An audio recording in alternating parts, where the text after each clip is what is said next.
Hi, I'm Brittany Rhoda, and this is my Vision and Goals interview for EDAS 7210. My district is 4-County Career Center. We have 22 school districts that bus students to 4-County every day. They receive their academic and career tech courses while they're there. So one half of the day they're getting their academic classes, and the second half of the day they're getting that hands-on lab experience. We have over 1,000 students. We are approaching 40% of our student population being special education, which is the highest that we've ever had. We also have over 50% of students on free and reduced lunch, and less than 10% of the population is minorities. So we have over 90% of our students being Caucasian. Our building encompasses 5 acres under roof, and my role is a math instructor at 4-County. For the development of the mission, I interviewed Mr. Bachman. He is our Career and Technical Education Director, and I would say that's more like the principal of our building. Our mission statement, 4-County Career Center provides quality career, technical, and academic education to learners of all ages. It's really important that we include the learners of all ages because, like I said, we have our school and then we also have our adult education. And we have over 2,000 adults that go through our adult education program, so it's important that we include them in the mission statement. For many years, 4-County did not have a mission or vision statement for people to understand, and it was through a marketing committee several years ago that determined what 4-County needed to be to their communities.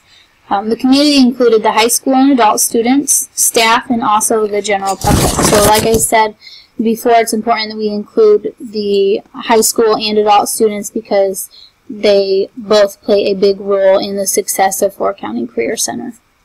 The committee consisted of the Career and Technical Director, Adult Education Director, supervisors, and also some teachers, so we did have a wide range on that committee.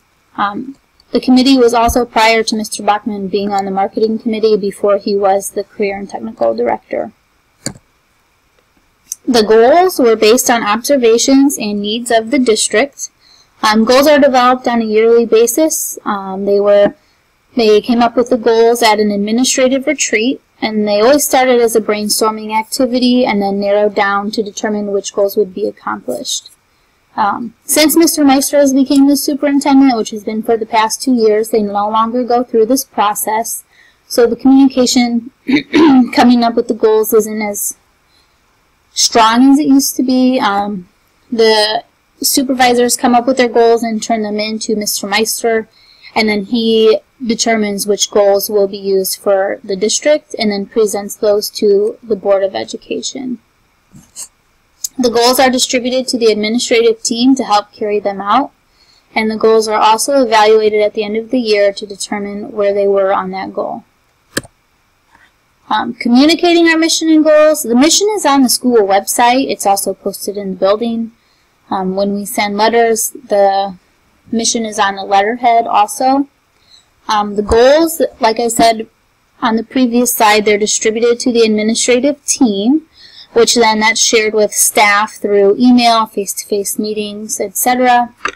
The superintendent presents them to the school board, and then also the staff informally shares the goals and missions with the community and students. For measurement, the administrative goals are assessed at the end of the school year to determine where they are. The superintendent shares the goals with the school board. We also look at results from our web exams, which are tests for the career tech part of 4-County. We look at the state report card and also listen to what community members have to say. For research, what's implemented, the broad spectrum of stakeholders were involved in the development and vision and goals, Huffman 2003. Like I said, we had our Career and Tech Director, Adult Education Director, administrators, and teachers all on the committee. So I would say that we had a broad spectrum of stakeholders. A broad comprehensive statement for future, Calder 2006. Since our mission statement is to provide quality academic and career tech education to learners of all ages, I would say that's a very broad mission statement, so I think that we also have met that. Provide clear sense of direction for all staff, Calder 2006, and also establish goals in the yearly planning system, Cotter 1996. Like I said, we come up with new goals every year and evaluate them at the end of the year to see where they stand on that specific goal. Things we have failed to implement: linear approach, multi-level discussions, regularly scheduled meetings, a timeline that offers for reflection, consideration, and visitation for major areas of concern, Huffman 2003. We do not really have regularly scheduled meetings or a timeline. And then also during my interview with Mr. Bachman, he never mentioned the use of a metaphor to develop the vision. My recommendations, the first thing would be to continue to evaluate goals yearly. After watching some of the other presentations, I saw that some schools do not do this, so I think it's great that Ford County does this, so I think it's important that we keep doing that. Also would be, another recommendation would be to get the superintendent to involve other administrators when coming up with the school goals. Like I said, the old superintendent used to have a retreat where they would all brainstorm and work together to come up with the best goals for the school. So I think if we could bring that back and work on building those relationships with the superintendent and the other administrators, that would really, the school would really benefit from that. And then also the last thing would be to listen to what local businesses and community members have to say when making goals.